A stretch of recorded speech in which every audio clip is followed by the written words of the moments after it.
¿Qué tal?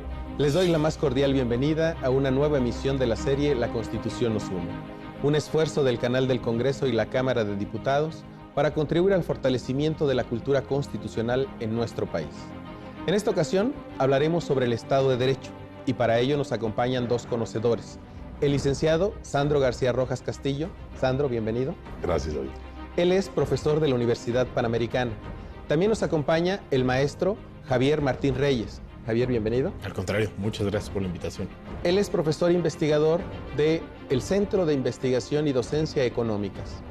Antes de hablar del tema de Estado de Derecho, permítanos invitarlos a ver un reportaje que hemos preparado para ustedes.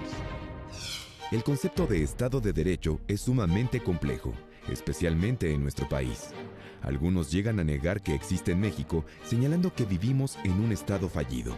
Pero para emitir un juicio sobre el tema, tenemos que comprender a qué se refiere. De acuerdo con la Real Academia Española, el Estado de Derecho es aquel Estado democrático en el que los poderes públicos íntegramente se someten a las leyes y reconocen las garantías constitucionales. Es decir, establece las condiciones para que se abone a la convivencia y respeto del pacto social construido por los ciudadanos a través de su orden jurídico y político.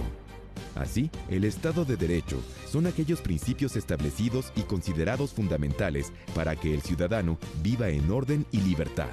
Algunas características necesarias para considerar que una nación vive dentro del marco del Estado de Derecho son la observancia general de la Constitución y de las leyes, el apego a estas de las acciones de gobierno y actos administrativos, la separación de los poderes de la Unión, la protección y garantía de los derechos humanos, y la exigencia de responsabilidades a quienes vulneren el orden constitucional y legal.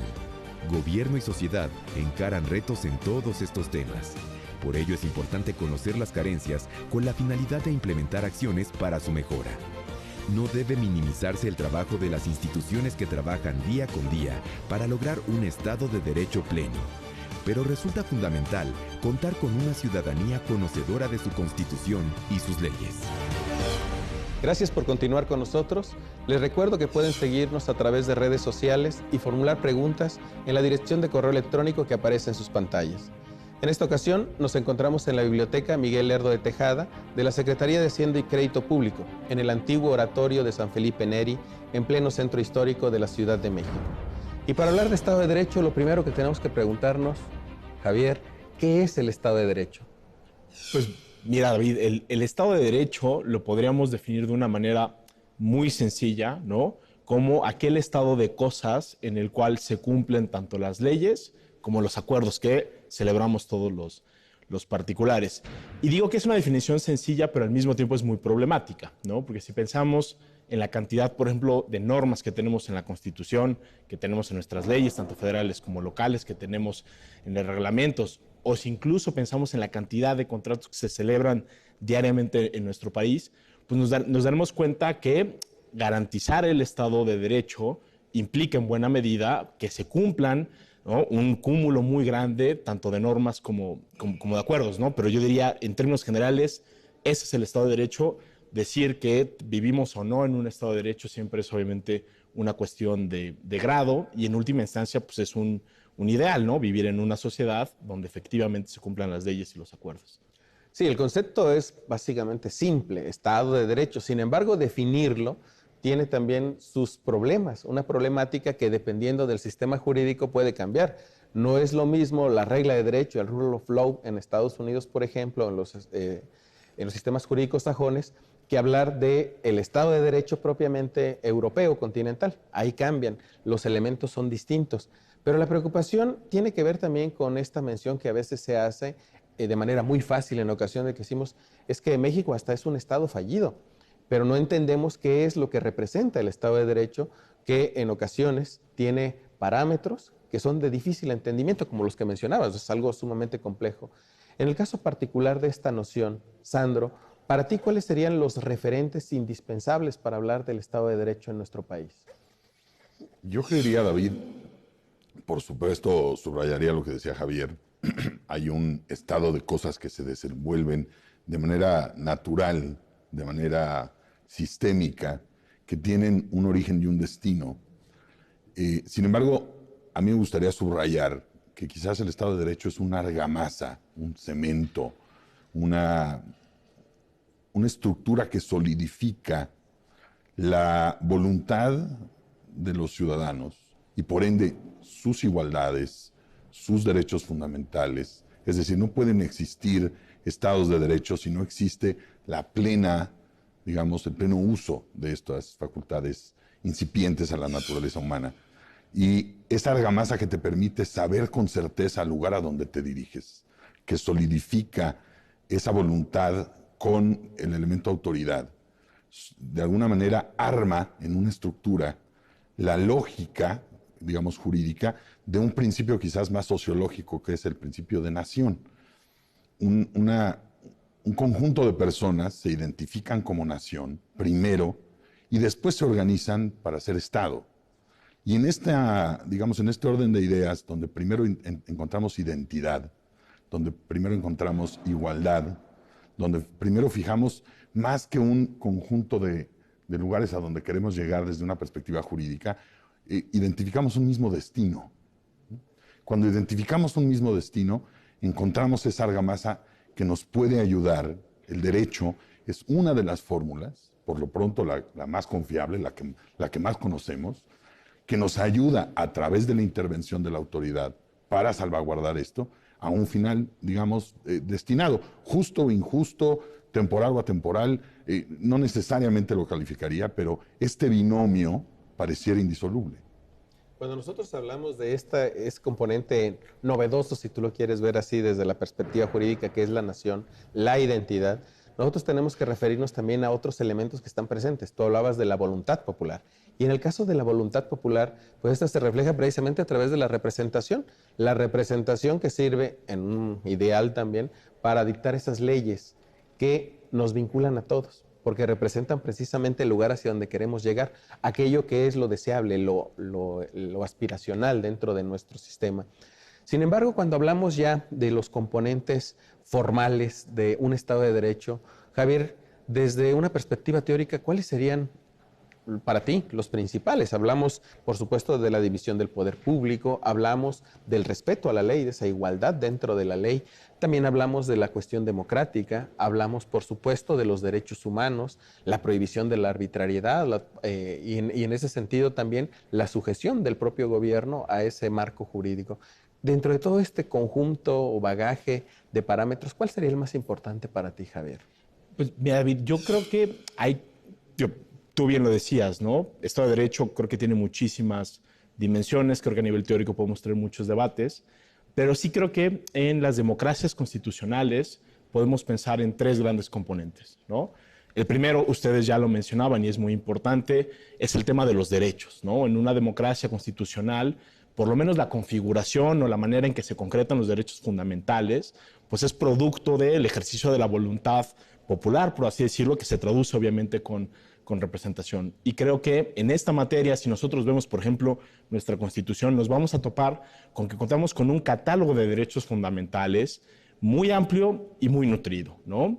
Al que incluso tendríamos que sumarle ya el catálogo de derechos fundamentales que tenemos a nivel de tratados internacionales. Entonces, para mí esa sería una primera dimensión.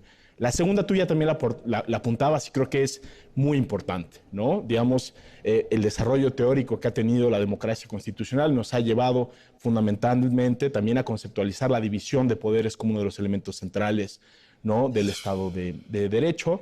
Y la última área que yo apuntaría es el tema de las garantías que nos permiten, de alguna manera, asegurarnos de que tanto esos derechos como esa división de poderes se cumpla. Y yo diría que el acceso a la justicia también es una dimensión fundamental, ¿no? Para el tema, obviamente, pues del Estado de Derecho, ¿no? Yo apuntaría estos tres aspectos.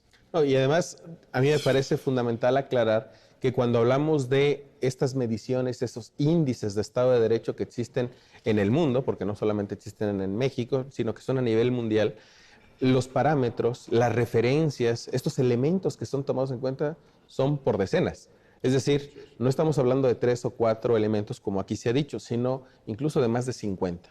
Por ejemplo, en el caso particular de la Comisión de Venecia, este Consejo Europeo para la Democracia por el Derecho, estamos hablando de más de 70 70 valores que se consideran. Uno de ellos, por supuesto, en el caso estadounidense, muy referido, es la justicia informal. No solo el acceso a la justicia formal, sino la justicia informal, es decir, esos elementos que están presentes en la sociedad por fuera de las instituciones. Pero seguiremos hablando del Estado de Derecho después de esta pausa. Los elementos que caracterizan al Estado de Derecho son imperio de la ley, división de poderes en legislativo, ejecutivo y judicial, legalidad en la administración y derecho y libertades fundamentales.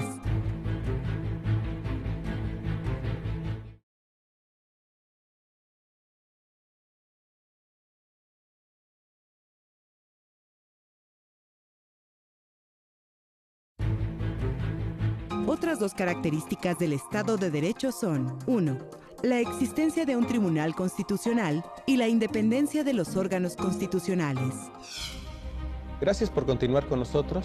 Les recuerdo que pueden seguirnos a través de redes sociales y formular preguntas en la dirección de correo electrónico que aparece en sus pantallas. Javier ha incorporado un tema que también es sumamente relevante, el tema democrático. En algunas de las mediciones recientes en el año 2017, encontramos que en el caso mexicano los ciudadanos encuentran con una especie de desapego a la democracia, no lo ven como algo valioso. ¿Qué es lo que pasa con este Estado democrático entonces, Sandro?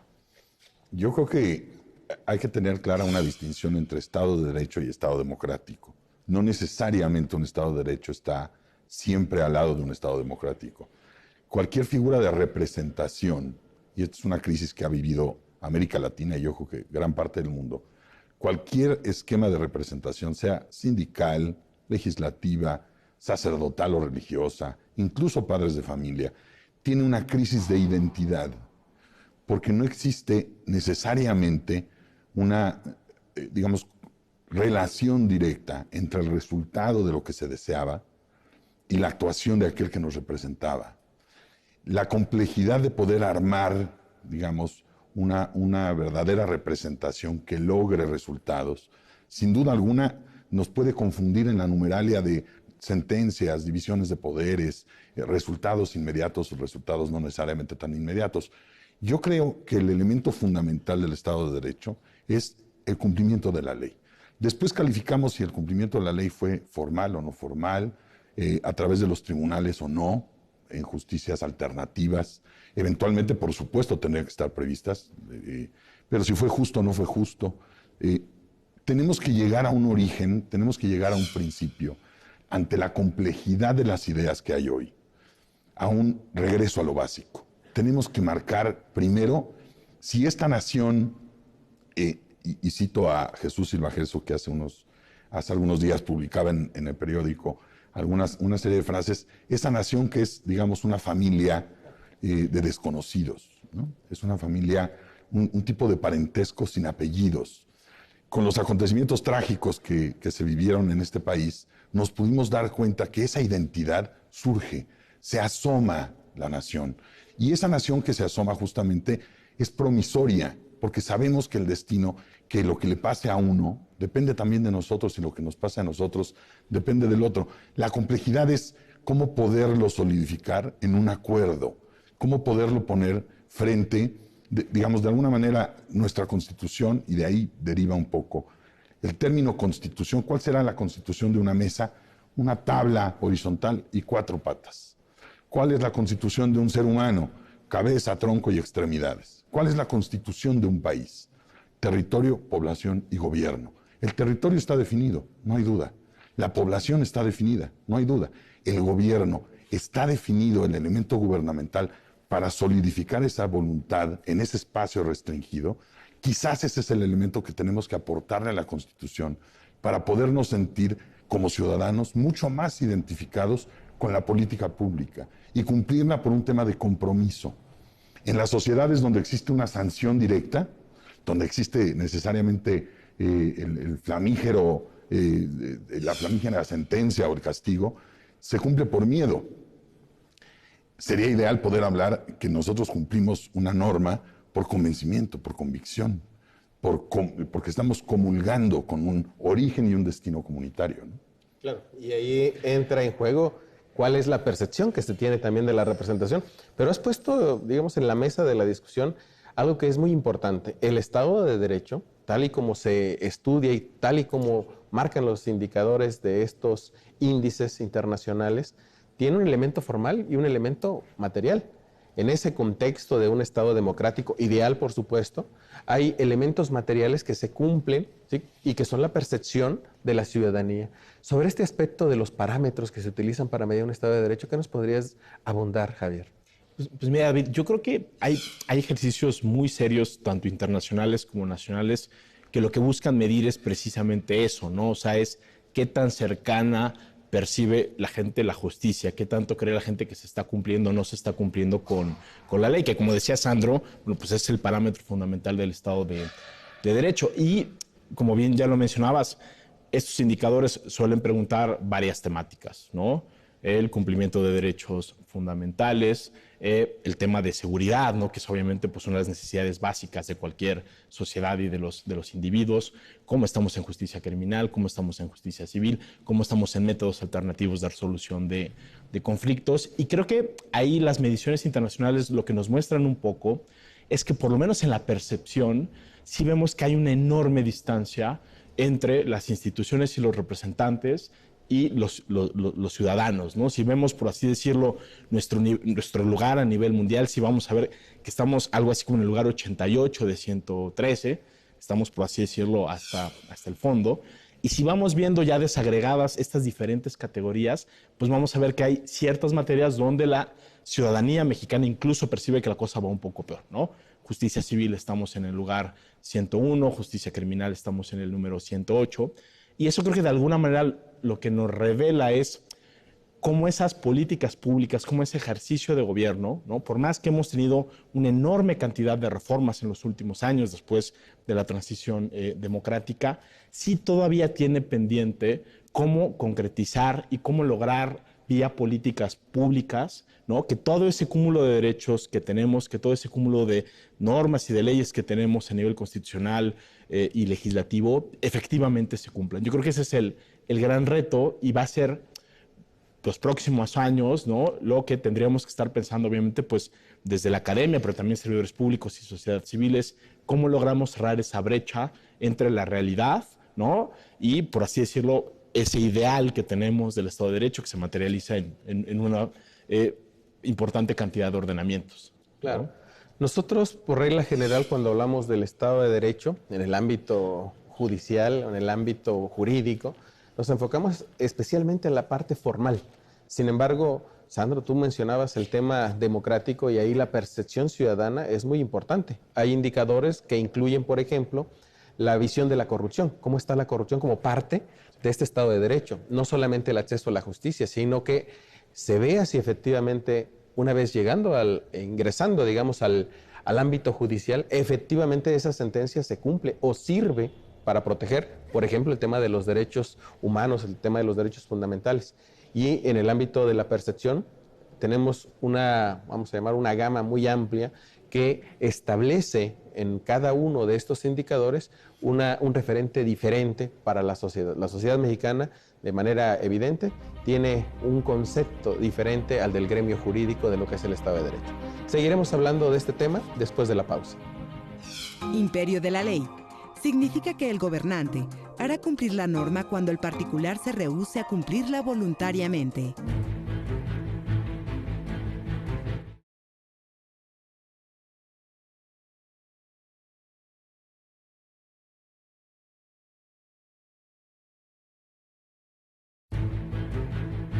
Es conocido que el poder corrompe, pero el poder total corrompe totalmente. Por eso, se resolvió que el poder es quien debe controlar al poder. Gracias por continuar con nosotros. Les recuerdo que pueden seguirnos a través de redes sociales y formular preguntas en la dirección de correo electrónico que aparece en sus pantallas. Bueno, ya tenemos varios elementos de este Estado de Derecho y en el caso mexicano, en el Estado democrático que queremos construir, ¿qué papel juegan los ciudadanos? ¿Cuál es la percepción que tienen los ciudadanos y sobre todo cuáles son los retos que tiene la ciudadanía respecto de este Estado de Derecho, Sandra? Yo creo que hay un reto importante que, por desgracia, de manera histórica, hemos cargado un poco a nuestras autoridades, como esperando a que las autoridades sean quienes nos tengan que marcar ciertas pautas. Yo creo que la participación ciudadana es fundamental en estos temas.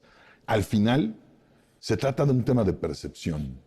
Tenemos que regresarle, por ejemplo, en la Constitución del 17 se preveía el jurado popular. Darle a la gente, en ciertos tipos de delitos, la posibilidad de acercarse al jurado popular.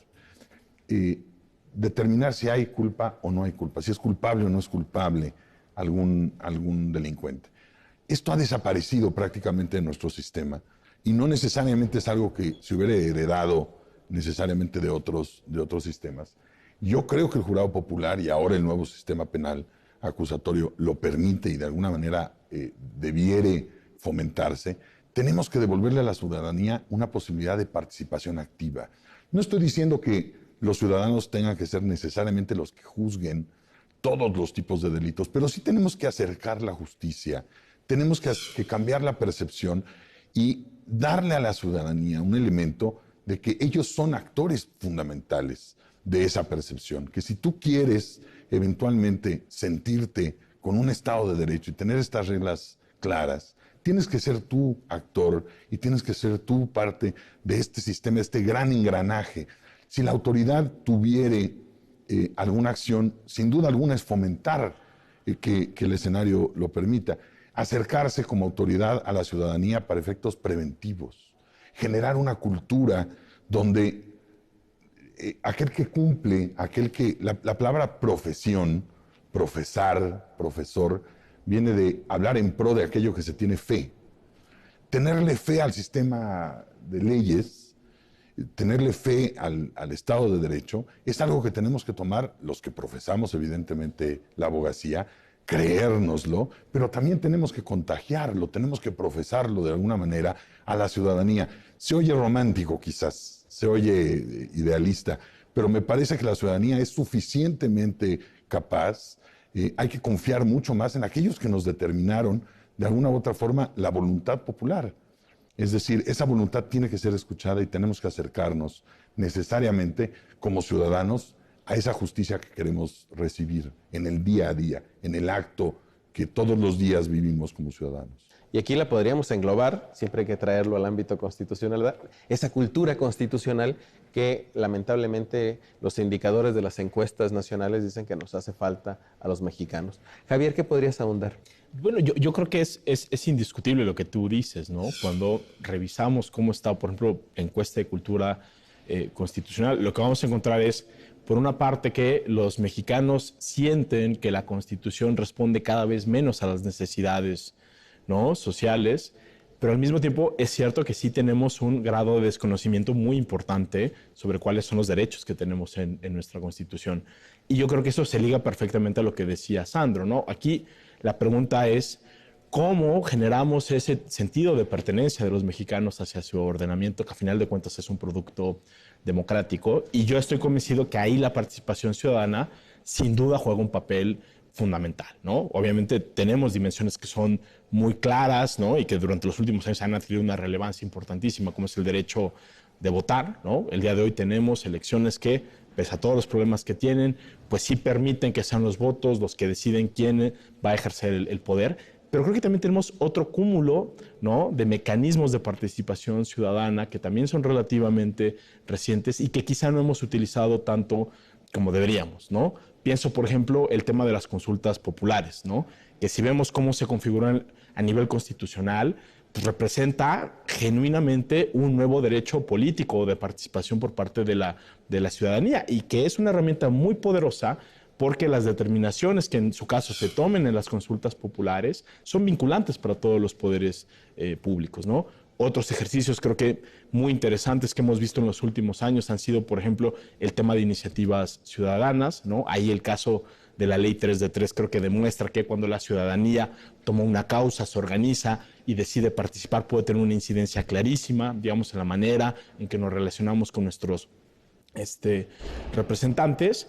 Y la otra dimensión que creo que es muy importante, pues son todos los mecanismos de democracia directa o semidirecta que tenemos a nivel estatal, ¿no? Yo creo que también otro de los retos importantes que tenemos en los próximos años es cómo hacemos, ¿no?, que la ciudadanía se apropie de esos instrumentos de participación Y creo que en esa medida vamos a ir construyendo paulatinamente, pues por lo menos parte de esa cultura constitucional que hoy en día pues es un pendiente, ¿no?, para nosotros como mexicanos. Se nos está acabando el tiempo. A mí me gustaría que, como invitados de este programa, dirigieran un mensaje a nuestro auditorio, un mensaje sobre algún aspecto que consideren relevante sobre este tema o sobre la cultura constitucional. Sandro. Gracias. Quizás solamente puntualizar que ante la maraña y la complejidad de las problemáticas que viven los países, a veces es necesario hacer o dar un paso atrás, partir de un conteo desde lo básico. Y yo creería que si pudiéramos como ciudadanos, a través de estos mecanismos, pero sobre todo a través de una conciencia de querer construir un mismo país con un mismo destino y tratar de fijar en una agenda nacional, evidentemente entre partidos, evidentemente entre los actores políticos más importantes, 3 o 4 puntos a los que queramos llegar en un corto, mediano y largo plazo, tenemos que empezar como los grandes murales bizantinos, cuadrito por cuadrito. No nos fijemos una meta enorme, vayamos punto por punto y como ciudadanos sintámonos parte, por supuesto, de la construcción de un nuevo país. Muchísimas gracias, Sandro. Javier.